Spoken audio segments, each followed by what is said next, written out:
Joining us now is the political director of the Trump campaign, James Blair. They're doing a great job over there. James, welcome to the program. James, give us an update of how you guys would judge the state of the race as it is today. Things are really good right now. Everything is pointing in the same direction. Whether you look at the national polls, the public polls that have come out at the national level or the state-by-state level, everything shows increased momentum for President Trump. We're ahead in most of the battleground states on the RCP average, which has never been the case before at this point in the election. We continue, as we've talked about before, Charlie, to pull way ahead of where President Trump ever has in the public polls. And of course, internally, we released some internals last week showing us up in every swing state.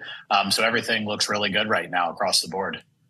Yeah, so summarize this last weekend. It was remarkable. President Trump in Aurora, President Trump in Coachella, then President Trump in Prescott. Kind of an immigration border-focused tour. Tell our audience about it. Yeah, there's been a lot of questions the national media has been asking, well, where are you going to these other states? And the fact is, these high-impact settings like Aurora, Colorado, like California, they really make the media in the country focus on the problems that the Biden-Harris administration have created and really keep the media from being able to look away and not articulate the problems, but also the solutions that President Trump is offering. So obviously, we all know the stories of the Venezuelan gangs in Colorado. And in California, if you look at the headlines, they're all running headlines where President Trump talked about California being a paradise lost, a great state in our country that has been terribly mismanaged because of extreme liberal policies that Kamala Harris and others have put into place. And he said very clearly, we're not going to let her do to our country what she's done to San Francisco. So going to those big high impact settings really crystallizes and draws into focus the issues that we're talking about and makes it clear that those issues, it shows where those issues lead because they're just a little bit ahead of other parts of the country on the extreme liberal spectrum. Obviously, in Arizona, huge impact of immigration there, rolled out the endorsement of the Border Patrol Union, the largest union that the Border Patrol is a part of. And then obviously President Trump rolled out some new policies doing retention bonuses for every Border Patrol agent and calling for many more to be hired immediately when he comes into office. So it's been a great weekend. We are continuing to prosecute our case against Kamala Harris,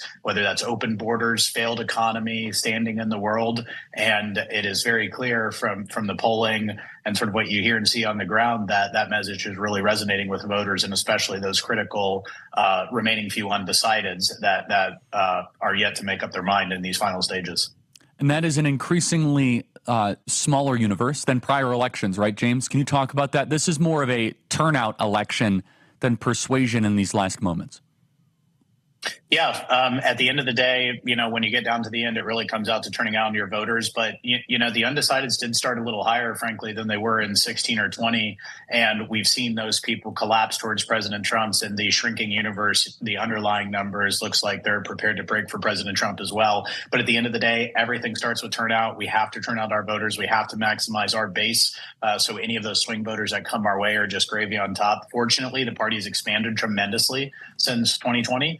We've talked about this before, Charlie, but the voter registration trends are incredible. Whether you look at states like Arizona, Nevada, Pennsylvania, North Carolina, all of these voting electorates have shifted 3 to 5 points to the right in terms of the eligible registered electorate since 2020. And obviously, we know how close those final reported margins were in each of those states. But something that's really important that I want to point out is that a lot of the polling that you see, now a lot of the public pollsters get it wrong and they skew it so far left anyway, but what they generally try to do is set the turnout sample, so sort of who they think the electorate is going to be in terms of percentage of Republicans versus Democrats versus others. They tend to kind of peg it towards 2020.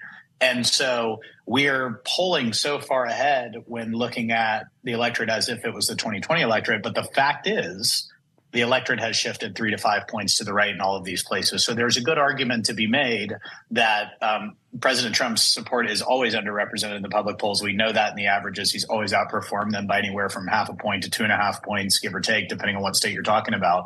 But even so, when you're looking at it in the frame of 2020, it's quite possible that the situation is a good bit stronger for President Trump because of that move to the right and the growth of Republican voter registration across the country. Yeah, and that is only correct if we turn out, and that if we show up in big numbers. And that's why I was so thrilled to see President Trump yesterday tell everyone in Arizona, get your ballot in. Now, mind you, James, I don't even have my ballot yet. It's a mess. And by the way, we're getting thousands of emails of people that don't yet have ballots in Arizona. It's, wonderful elections we're running here. However, once you get your ballot, get it in the system or vote early and in person.